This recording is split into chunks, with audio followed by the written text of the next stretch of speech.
اعوذ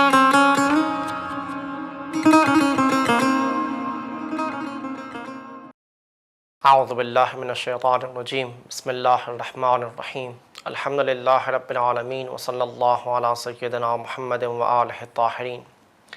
رہبر معظم آیت اللہ العظمیٰ امام خامنئی حفظ اللہ کے بیان کے مطابق وہ اسلام اور غرب کے درمیان 5 اہم ترین فرق کو بیان کرتے ہیں کہ 5 ایسی چیزیں ہیں مکتب فکری اسلام میں، اسلامی جہاں بینی میں، اسلامی نظریہ کائنات میں، کہ جو اسلامی نظریہ کائنات اور غربی نظریہ کائنات میں فرق کا باعث بن رہا ہے۔ اس میں سے سب سے پہلا پوائنٹ ہے یا سب سے اہم ترین پوائنٹ ہے توحید۔ توحید کا مطلب کیا ہے؟ توحید پر اعتقاد رکھنا، توحید پر یقین رکھنا، توحید باور ہونا۔ توحید سے یہ مراد ہے یعنی اس کائنات کے اس عظیم اور پیچیدہ کائنات کو دیکھ کر یقیناً اس بات کی طرف متوجہ ہونا کہ اس کے اندر پیچیدگیاں ایجاد کرنے والی کوئی ذات ضرور ہے، اس عظیم کائنات کو بنانے والی کوئی ذات ضرور ہے جس نے عظیم کائنات کو اس تمام تر عظمت و کبریائی کے ساتھ بنایا ہے۔ اس کائنات کے اندر ہم آثار کو دیکھ کر، خدا کی مخلوقات کو دیکھ کر اس واحد خدا تک رسائی حاصل کرتے ہیں، اور اس موجودہ نظم سے ہم ہزاروں قوانین کو استنباط کرتے ہیں، نکالتے ہیں کہ ایک ایسی نظم اس کائنات میں برقرار ہے کہ اس کائنات کے اندر موجودہ نظم کو دیکھ کر تکوینی طور پر انسان اس تکوینی نظم کو دیکھ کر اس کے اندر سے انسان علم کے خزانے کھولتا ہے۔ کسی درخت کی ایک پتی کو لے لیا جائے، اس پر سائنسدان اپنی توجہ مرکوز کر لیا کرتے اور ان کے سامنے علم کے دروازے کھل جایا کرتے۔ یہ کائنات، اس کائنات کے ذرے ذرے کے ذریعے سے انسان علم حاصل کر سکتا ہے اور انسان کے سامنے علم کے خزانے کھل سکتے ہیں۔ یہ پہلا نظریہ کہ اس کا بنانے والا، یہ کائنات بائی ایکسیڈنٹ نہیں بنی ہے، اس کا یقیناً اس عظیم اور پیچیدہ کائنات کا یقیناً کوئی نہ کوئی بنانے والا ہے، اور اس کا بنانے والا اس کائنات کی عظمت کو دیکھ کر اس کا بنانے والا اتنا ہی عالم ہوگا، اس کائنات کی عظمت کو دیکھ کر اس کا بنانے والا اتنا ہی قادر ہوگا، اتنا ہی صاحب علم بھی ہوگا، اتنا ہی صاحب قدرت بھی ہوگا۔ تبھی تو اس کائنات کے بنانے والے نے اس کائنات کو اس عظمت کے ساتھ، اس کبریائی اور پیچیدگی کے ساتھ بنایا ہے۔ تو اس کے ذریعے سے ہم اس نظریے توحید تک پہنچتے ہیں جس کی طرف قرآن مجید اشارہ کر رہا ہے۔ سورہ حشر کی 23ویں آیت، وَاللَّهُ الَّذِي لَا إِلَٰهَ إِلَّا هُوَ الْمَلِكُ الْقُدُّوسُ السَّلَامُ الْمُؤْمِنُ الْمُهَيْمِنُ الْعَزِيزُ الْجَبَّارُ الْمُتَكَبِّرُ سُبْحَانَ اللَّهِ عَمَّا يُشْرِكُونَ۔ اس قرآنی آیت میں خداوند متعال کی بارگاہ میں خداوند متعال کی ذات کو، ان کی صفات کو بیان کیا جا رہا ہے کہ خدا کی ذات ایسی ذات ہے کہ جو اس پوری کائنات کو تمام تر عظمت کے ساتھ خلق کر رہی ہے، اور وہی ہی ذات ہے جو اس تمام تر کائنات کو اپنے احاطے میں لیے ہوئے ہے، اور اس کے علاوہ کسی بھی اور کو اس کائنات کی خلقت میں شریک قرار دینا، ہم اس سے براءت طلب کرتے ہیں اور اس خدا کے لیے کسی کو شریک قرار نہیں دیتے۔ یہ پہلا نظریہ اسلامی نظریہ کائنات کے اندر جس کی طرف رہبر معظم اشارہ فرما رہے ہیں۔ دوسرا پوائنٹ جس کی طرف رہبر معظم تاکید فرما رہے ہیں وہ ہے انسان کا اس کائنات کا محور ہونا۔ یہ ایک طرح سے شباہت رکھتا ہے غربی نظریہ جو ہیومنزم کا ہے، کہ جس غربی نظریے میں وہ اس بات کے قائل ہے کہ وہ انسان کو اس کائنات کا مرکز اور محور قرار دیتے ہیں۔ غربی نظریے میں جہاں پر انسان کو محور اور مرکز قرار دیا جا رہا ہے اس کائنات میں، وہاں پر اس کائنات کے ہر فیصلے کے لیے انسان کی طرف دیکھا جاتا ہے کہ انسان اس حوالے سے کیا فیصلہ کر رہا ہے۔ ہیومنزم وہ نظریہ ہے جو غرب پیش کر رہا ہے، جبکہ اسلامی نقطہ نظر سے جو نظریہ بیان کیا جا رہا ہے اگرچہ اس میں الفاظ مشترک ہے، ہم وہی لفظ استعمال کر رہے ہیں جو غربی استعمال کر رہے ہیں، جس طرح وہ غرب میں انسان کو محور قرار دے رہے، ہم بھی انسان کو محور قرار دے رہے، لیکن اسلامی پوائنٹ آف ویو سے جو اسلام میں انسان کو محور قرار دیا جا رہا ہے، انسان محوری کو بیان کیا جا رہا ہے، اس سے یہ مراد ہے کہ انسان کے اوپر اعتماد کرنا، انسان کی عزت اور تکریم، اور یہ انسان محوری خدا کے محور ہونے کے مد مقابل نہیں ہے۔ جو غربی پوائنٹ ہے ہیومنزم کا، انسان محوری کا، وہاں پر انسان کو ہر چیز کا محور اور مرکز قرار دے کر خدا کو مائنس کیا جا رہا ہوتا ہے کہ انسان ہے ہر چیز کا محور، خدا نہیں ہے۔ اب سوال اگر کسی چیز کا پوچھنا ہے، کسی چیز کے بارے میں فیصلہ کرنا ہے، تو یہ فیصلہ خدا نہیں انسان کرے گا۔ یہ غربی پوائنٹ آف ویو ہے۔ اسلامک پوائنٹ آف ویو کے مطابق اسلام میں یہ انسان اس قابل نہیں ہے کہ وہ خود سے اپنے بارے میں کسی چیز کے فیصلہ کر سکے۔ کیونکہ انسان زیادہ بہتر جانتا ہے انسان بنانے والا۔ جب انسان بنانے والا انسان سے زیادہ بہتر انسان کے بارے میں جانتا ہے، نہ صرف جانتا ہے بلکہ انسان سے زیادہ انسان پر مہربان بھی ہے، لہذا جب انسان بنانے والا یعنی خدا ہم سے زیادہ بہتر ہمارے بہتری کے بارے میں جانتا بھی ہے، ہمارے مصالح و مفاسد کے بارے میں جانتا بھی ہے، اور ہمارے بارے میں جاننے کے ساتھ ساتھ ہم سے زیادہ ہم پر مہربان بھی ہے، وہ خدا حق رکھتا ہے کہ آ کر ہمارے بارے میں فیصلہ کرے۔ وہ خدا ہمارے بارے میں بتلا سکتا ہے کہ کون سا کام اچھا ہے، کون سا کام برا ہے۔ انسان محوری جو اسلام میں بیان کی جا رہی ہے، اس سے یہ مراد ہے کہ اس پوری کائنات کو انسان کے لیے خلق کیا گیا ہے۔ سورہ لقمان کی آیت الم تروا ان اللہ سخر لکم ما فی السماوات و ما فی الارض، کیا اے انسان تم نہیں دیکھ رہے ہو کہ اس پوری کائنات کو انسان کے لیے مسخر کر دیا گیا، آسمان اور آسمان سے بالاتر جتنی بھی چیزیں موجود ہیں انسان کے لیے مسخر ہے، زمین اور زمین کے اندر جتنی بھی چیزیں موجود ہیں انسان کے لیے مسخر کیے گئے۔ یہ تمام تر چیزوں کو خداوند متعال نے انسان کے لیے خلق کیا ہے، اور یہ ہے وہ انسان محوری جسے اسلام میں بیان کیا جا رہا ہے کہ اس پوری کائنات کا جو خلقت کی وجہ ہے وہ انسان ہے، اور اس پوری کائنات کو انسان کے لیے مسخر کر دیا گیا۔ انسان کے لیے مسخر کرنے کا یہ مطلب نہیں کہ یہ پوری کائنات ابھی انسان کے ہاتھوں میں نہیں، لیکن اس انسان میں اتنی توانائیاں اور صلاحیتیں ہیں کہ وہ اس کائنات کے ذرے ذرے کو اپنی خدمت میں لے سکتا ہے، اس ذرے ذرے کو استعمال کر سکتا ہے اپنی کامیابی کے لیے،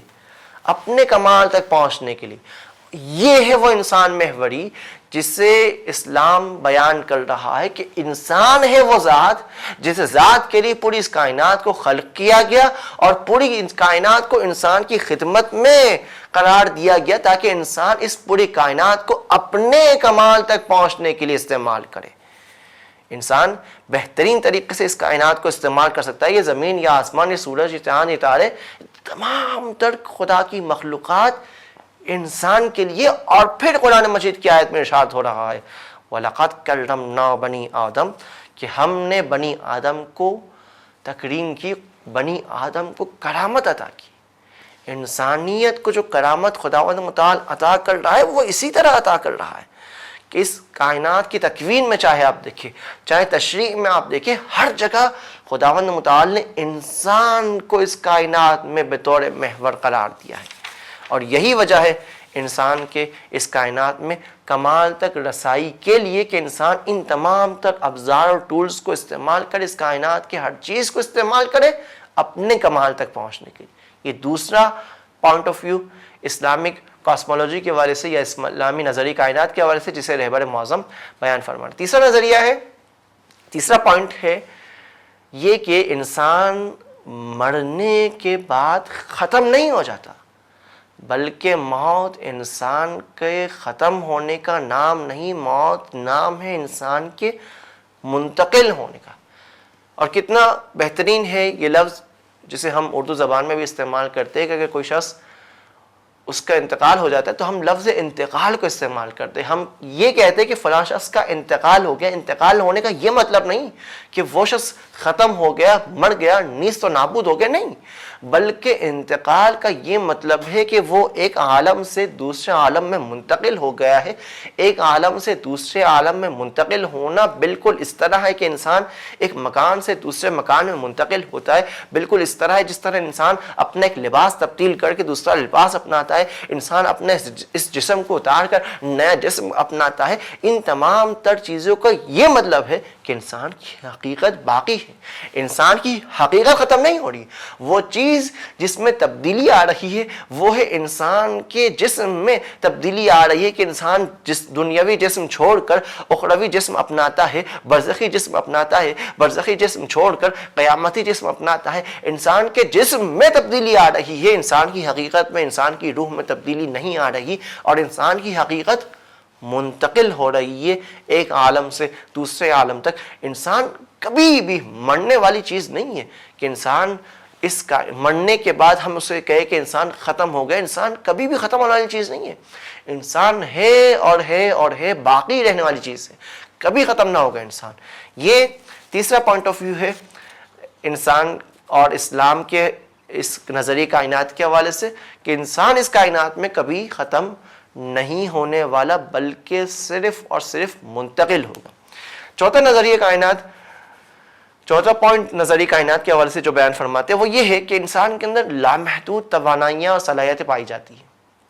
مختلف قسم کی انسان کے اندر صلاحیتیں ہیں، توانائیاں ہیں۔ کس لیے؟ تاکہ انسان ان مختلف صلاحیتوں کو استعمال کر کے اس کمال کی منزل تک رسائی حاصل کر سکے۔ اس کمال کی منزل تک پہنچنے کے لیے جتنی بھی ضرورت تھی انسان کے اندر صلاحیتیں ہو، وہ تمام تر صلاحیتیں خداوند متعال نے انسان کے اندر قرار دے رکھی ہے۔ وہ تمام تر صلاحیتیں، وہ تمام تر توانائیاں انسان میں، یہ انسان میں ہے۔ دوسری کائنات کی دوسری موجودات میں صلاحیتیں نہیں ہے جس طرح انسان میں پائی جا رہی ہے، اور یہی وجہ ہے کہ جس کی وجہ سے قرآن مجید میں ارشاد ہو رہا ہے، ارشاد رب العزت ہے لقد خلقنا الانسان فی احسن تقویم۔ خداوند متعال نے انسان کو، خداوند متعال یوں ارشاد فرما رہا ہے کہ ہم نے انسان کو احسن تقویم، بہترین طریقے سے، بہترین اندازے کے ساتھ خلق کیا۔ اس بہترین اندازے کے ساتھ خلق کرنے کا مطلب کیا ہے کہ انسان کے اندر صلاحیتیں ہیں لامحدود، توانائیاں ہیں لامحدود۔ ان توانائیوں کو استعمال کر کے انسان ان توانائیوں کے بل بوتے، ان صلاحیتوں کے بل بوتے انسان اتنا عروج کر سکتا ہے، اتنا بلند بالا جا سکتا ہے کہ انسان ملائکہ سے بھی بالا جا سکتا ہے، انسان فرشتوں سے بھی بالا جا سکتا ہے۔ یہی انسان کی عظمت کہ انسان کے اندر وہ صلاحیتیں رکھی گئی ہے کہ انسان عروج اور تکامل اور انسانیت کے بالا ترین مقاصد کو طے کر سکتا ہے، بالا ترین منازل کو طے کر سکتا ہے۔ لیکن شرط کیا ہے؟ شرط یہی ہے کہ انسان اس کائنات میں رہتے ہوئے اسی کائنات کی عالم مادہ کی چیزوں کو استعمال کر کے اپنی توانائیوں کو، اپنی صلاحیتوں کو نکھار سکتا ہے، اپنے آپ کو بلند و بالا کر سکتا ہے۔ اور یقیناً جب انسان اپنے آپ کو نکھارے گا، اپنی صلاحیتوں کو نکھارے گا، تو جس طرح انسان اپنی صلاحیتوں کو نکھارنے کے لیے اس کائنات کی، اس دنیا کی مختلف چیزوں کو استعمال کر رہا ہے، اس دنیا کی مختلف چیزوں کو استعمال کرنے کے لیے جب انسان خود نکھار اس کے اندر ایجاد ہوگا، خود انسان میں ترقی آئے گی، تو انسان جن جن چیزوں کو استعمال کرے گا انسانیت کے اندر نکھار لانے کے لیے، اپنے آپ کو ترقی دینے کے لیے، ان میں بھی ترقی آئے گی، ان میں بھی کمال آئے گا۔ یعنی انسان محض انسان ترقی نہیں کرے گا، بلکہ انسان کے ساتھ ساتھ انسان کے ارد گرد جو اس کی دنیا ہے، اس کی کائنات ہے، اس میں بھی ترقیاں آئیں گی۔ اس میں بھی انسان کے ساتھ ساتھ جس طرح انسانیت کے وہ منازل طے کرتا جائے گا، اسی طرح دنیا کے اندر بھی نکھار اور ترقی وہ انسان پیدا کر سکتا ہے۔ یہ چوتھا پوائنٹ آف ویو اسلامی نظریہ کائنات کے حوالے سے جو رہبر معظم بیان فرماتے ہیں۔ پانچواں پوائنٹ آف ویو جو بیان فرماتے ہیں اور اہم پوائنٹ آف ویو ہے اسلامی نظریہ کائنات کے حوالے سے، وہ یہ ہے کہ حق ایٹ دی اینڈ بلند و بالا ہو کر ہی رہے گا۔ صلاح اور صلح اور حق اس کائنات کے اندر بوجھ بالا ہوگا۔ اس حق کے بالا ہونے کے لیے اسلام میں جتنی بھی چیزیں ہیں، جتنے بھی انبیاء آئے ہیں، اولیاء آئے ہیں، سب نے انسان کو کمال تک پہنچانے کے لیے کوشش کی کہ انسان کو کسی طریقے سے اس منزل مقصود تک پہنچانے کے لیے کوشش کی جائے اور اس بالا ترین مقام تک پہنچایا جا سکے۔ انسانیت کو عروج دینے کے لیے 1,24,000 انبیاء آئے، شیعت کے عقیدے کے مطابق 12 امام آئے تاکہ یہ انسانیت کو عروج دے سکے۔ انسان کے اندر جو مختلف انسانی زندگی میں مشکلات آتی، دلدل آتی ہے، مختلف پیچیدگی آتی ہے، انسان کو ان پیچیدگیوں سے نکال کر، مشکلات سے نکال کر انسانیت کے عروج پر پہنچا سکے۔ یہ ہے اسلام کا مقصد جو اس کائنات میں ہو کر رہے گا۔ دیر ہو سکتا ہے ہو کہ آج نہیں تو کل ہو جائے گا، لیکن یہ یقیناً طور پر ہے، یہ وعدے الہی ہے اور یہ کام ہو کر رہے گا۔ اب اس نظریہ کائنات کو جو اسلامک نظریہ کائنات ہے، جس میں اسلامک پوائنٹ آف ویو، اسلامی نقطہ نظر بلند و بالا ہے، حق ہے اور یہ حق ظاہر و عیاں ہے، بلند و بالا ہو کر رہے گا، لیکن اس نظریے کے پہنچنے تک جو اہداف ہے، جو اصول ہے، اس نظریے کو حاصل کرنے کے حوالے سے بھی اسلام اور غرب میں فرق پایا جا رہا ہے۔ اسلام میں وہ تمام تر چیزیں جن چیزوں کی انسان کو ضرورت ہے کمال تک پہنچنے کے لیے، اس بالا ترین سعادت کو حاصل کرنے کے لیے، وہ تمام تر چیزیں انسان کو عطا کی گئی ہے۔ لیکن اس کا یہ مطلب نہیں کہ غرب میں جتنی بھی چیزیں وہ سب کے سب بری ہیں، غرب میں کوئی اچھائی نہیں پائی جا رہی، نہیں، غرب میں بھی اچھائیاں ہیں۔ ویسٹرن فلسفی میں، اس نظریہ کائنات میں، ان کے نظریہ کائنات میں بھی اچھائیاں پائی جا رہی ہے، تبھی تو بعض لوگ ان کے مجذوب ہو رہے، ان کے چہیتے ہو رہے اور ان کی طرف مائل ہو رہے ہیں۔ بہت ساری اچھائیاں ان میں بھی ہے، لیکن اچھائیاں ہونے کا مطلب یہ نہیں ہے کہ ان کا مکمل طور پر انسانیت کے حوالے سے جتنی بھی چیزیں انسان کو کمال تک پہنچنے کے لیے ضرورت تھی وہ سب کے سب ان میں پائی جا رہی ہے۔ یقیناً وہ محنتی ہے، اپنے کاموں میں بہت زیادہ محنت کرتے ہیں، اپنے کاموں پر فوکس کرتے، کنسنٹریٹ کرتے اور اس کام کو بہترین طریقے سے انجام دیتے، ٹائم کے پابند ہوتے ہیں، مختلف انسانی اقدار کی رعایت کرتے ہیں، لیکن ان سب کے باوجود یہ وہ چیزیں ہیں جو انسان کو صاحب ثروت بناتی ہے۔ آپ دیکھتے ہیں غرب میں لوگ صاحب ثروت ہے، یہ وہ چیزیں جو انسان سائنس کی ترقی کا باعث بنتے ہیں۔ آپ دیکھ رہے کہ ویسٹ میں انہوں نے سائنس کی ترقی کی ہے، سائنس نے وہاں پر ترقی کی ہے، لیکن اصل جو انسانیت کی پہچان تھی، انسان کی حقیقت تھی، اس کا وہ خیال نہیں رکھ پائے۔ انسان کی حقیقت محض انسان کا جسم نہیں ہے، انسان کا مقصد محض انسانی جسم کی لذتیں نہیں ہیں کہ اگر انسان کی جسم کی لذتیں انسان کو مل جائے تو بس یہی کافی اور انسان کو سکون مل جائے گا، انسان آرام سے اپنی بہترین لائف گزار سکتا ہے اور بالا ترین لذتیں حاصل کر سکتے ہیں۔ نہیں، انسان کا جو اصل ہدف ہے، انسان کا جو اصل مقصد ہے، جو انسان کی اصل حقیقت ہے، وہ انسان کی روح ہے۔ اسی مادی دنیا میں رہ کر بھی سبھی ایسا نہیں کہ سب ہی ان کے تمام تر مادی اسباب فراہم ہو، سب کے لیے آسائشیں ہو اور سب عیش کر لو دنیاوی زندگی میں، نہیں، وہاں پر بھی ظلم پایا جا رہا ہے، وہاں پر بھی لوگ بھوکے ہیں، وہاں پر بھی لوگ بھیگڑ ہیں، مختلف مشکلات کے وہ بھی دوچار ہے۔ فساد ان کے گھروں کے اندر تک داخل ہو چکا ہے، ان کے فیملی نظام مکمل طور پر ڈسٹرائڈ ہو گیا، ختم ہو چکا ہے، اور آئندہ آنے والی نسل اس مشکل کو بہت زیادہ محسوس کریں گی۔ لیکن ان تمام تر مشکلات کا یہ مطلب ہے کہ وہ اس دنیاوی زندگی میں بھی جس طرح ترقی کرنی چاہیے تھی، جس طرح آسائشوں سے مالا مال ہونے چاہیے تھے، نہیں ہے۔ اور ساتھ ہی وہ جو اصل حقیقت ہے انسان کی روح ہے، اس میں جو انسان کو کمال تک پہنچنا ہے، انسان نے سکون کے ساتھ زندگی گزارنا ہے، انسان آسائشوں کے ساتھ زندگی گزارنا ہے، انسان ٹینشن فری ہو کر لائف گزارنا چاہ رہا ہے، وہ انسان کو حاصل نہیں ہو پا رہا ہے، انسان دلی سکون حاصل نہیں کر پا رہا ہے۔ جبکہ اسلام دونوں میدان میں، یعنی دنیاوی میدان میں بھی اور انسان روحانی مقام میں بھی، دونوں میں انسانیت کو عروج پر پہنچانا چاہ رہا ہے۔ جہاں پر اسلام محنتی ہونے اور کام کرنے کا حکم دے رہا ہے کہ انسان اپنی لائف میں زحمت اٹھائے اور مختلف محنت کرے اور محنت کے ذریعے سے چیزوں کو حاصل کرنے کی کوشش کرے، وہاں پر قرآن مجید میں ارشاد ہو رہا ہے کہ خلق لکم ما فی الارض جمیعا، اس کائنات میں جتنی بھی چیزیں اسے تمہارے لیے خلق کیا گیا۔ یا قرآن مجید کی دیگر آیت ہے قل من حرم زینت اللہ، کون ہے جس نے ان زینتوں کو تمہارے لیے حرام قرار دے دیا ہو؟ کسی نے قل من حرم زینت اللہ التی اخرج لعبادہ، کسی نے ان تمام تر زینتوں کو جو خداوند متعال نے انسانوں کے لیے خلق کیے ان کو حرام قرار نہیں دیا. لہٰذا آپ دیکھ رہے ہیں کہ رسول خدا کی زندگی جو ہمارے لیے رول ماڈل ہے, رسول خدا اس مزدور کے ہاتھ کا بوسہ لیا کرتے تھے جو مزدور اپنے ہاتھوں سے محنت کرتا تھا. یا انسان کا خدا سے رابطہ, دونوں چیزیں انسانی لائف میں ضروری, ایک تو محنت کرنا, دوسرا انسان کا ہمیشہ سے خدا سے رابطہ. انسان کبھی بھی اپنے آپ کو اس لامحدود قدرت اور توانائی رکھنے والی ذات سے جدا نہ کرے. اور مختلف قرآنی آیات میں اس خدا کے رابطے کی طرف تاکید کی گئی ہے. قرآن کی آیت ہے قُلْ مَا يَعْبَأُ بِكُمْ رَبِّي لَوْلَا دُعَاؤُكُمْ. خداوند متعال ہمیں دعا کرنے کا حکم دے رہا ہے. قرآن مجید کی دیگر آیت میں وَقَالَ رَبُّكُمْ اُدْعُونِي أَسْتَجِبْ لَكُمْ. خداوند متعال ہمیں دعوت دے رہا ہے اس بات کی طرف کہ ہم اپنا رابطہ